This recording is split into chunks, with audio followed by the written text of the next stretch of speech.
नमस्कार मंडळी, स्वागत आहे तुमचं आपल्या एका नवीन ब्लॉगमध्ये. तर बघा, आज मी आलेली आहे बहिणीच्या घरी आणि आज आहे रविवार. तर आज रविवारची आलेली आहे एकादश. तर एकादशच्या दिवशी आम्ही आमच्याकडे शुद्ध शाकाहारी जेवण बनवलेलं असतं. तर चला मी तुम्हाला ते जेवण दाखवते.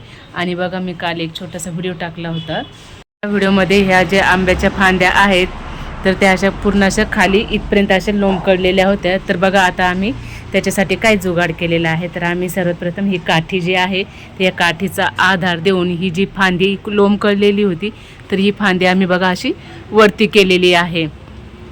तर हे नारळाचे झाड आहे तिथं बाजूला, त्याच्यामुळं मग त्याला वरती जाण्यासाठी जागा नव्हती, त्याच्यामुळे ते लोंबकळलं होतं. तर अशा पद्धतीने आम्ही असं बांधलेलं आहे आणि आता हे झाड असं वरती गेलेलं आहे. तर बघा, आता या झाडाला बघा, पहिले मी तुम्हाला सांगितलं होतं ना छोट्या छोट्या कैऱ्या लागलेल्या होत्या.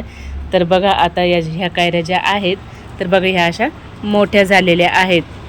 तर आता मी लवकरच ह्या आंब्याच्या थोड्याशा कैऱ्या थोड्या मोठ्या झाल्या का मग ह्या आंब्याच्या कैऱ्यांचं लोणचं लवकरच घालणार आहे. तर तो व्हिडिओसुद्धा मी टाकणार आहे.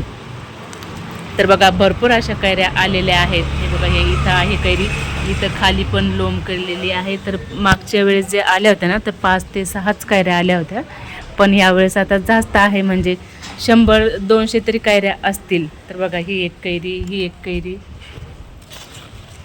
भरपूर अशा कैऱ्या लागलेल्या आहेत. हे बघा, ह्या 2 परत खाली, आणि हे बघा ह्या पण पलीकडच्या पण साईडला आहे. पण आता हे झूम केलं तर दिसतं की नाही काय माहिती, ते रोडच्या साईडला आहे.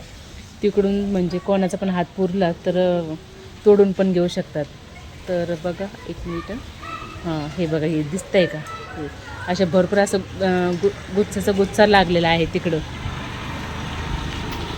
तर बघा, हे माझं नवीन चॅनल आहे आणि याच्यावरती लॉंग व्हिडिओला जास्त व्ह्यूज नाही, तर लॉंग व्हिडिओ पण बघत जा आणि सपोर्ट करत जा चॅनलला. चला, तर आता जेवण करायचं आहे. आज एकादश आहे, मी उपवास वगैरे करत नाही. मी म्हणजे पूर्वी भरपूर उपवास करायचे, निरंकार उपवास करायचे, परंतु आता उपवास होत नाही माझ्याकडनं. तर मी काही उपवास करत नाही. मी फक्त देवपूजा करते आणि मनामध्ये भाव ठेवते, बस. मंदिरात जाते, दर्शन करते, देवपूजा करते, बस एवढंच करते. तर तुम्हाला माझे व्हिडिओ कसे वाटतात मला कमेंट करून नक्कीच सांगा. हा ब्लॉग कसा वाटला तुम्हाला कमेंट करून नक्कीच सांगा. आणि नवीन असाल चॅनलवरती तर चॅनलला सबस्क्राईब करायला विसरू नका. व्हिडिओ आवडल्यास लाईक करा, शेअर करा, कमेंट करा. थँक्यू. आणि हा बघा, हा चिमणीचा खोपा, याच्यामध्ये पिल्लं आणून ठेवत असते. हे असं घरटं बनवलेलं आहे पक्ष्यांनी.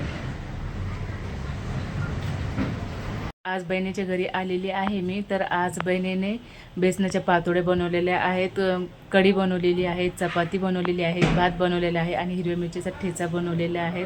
तर असं शुद्ध शाकाहारी जेवण आहे. आज एकादश आहे त्यामुळे. तर बघा, हे असं खाली लोंबकळलेलं होतं ना, तर आता असं दिसत आहे दुरून.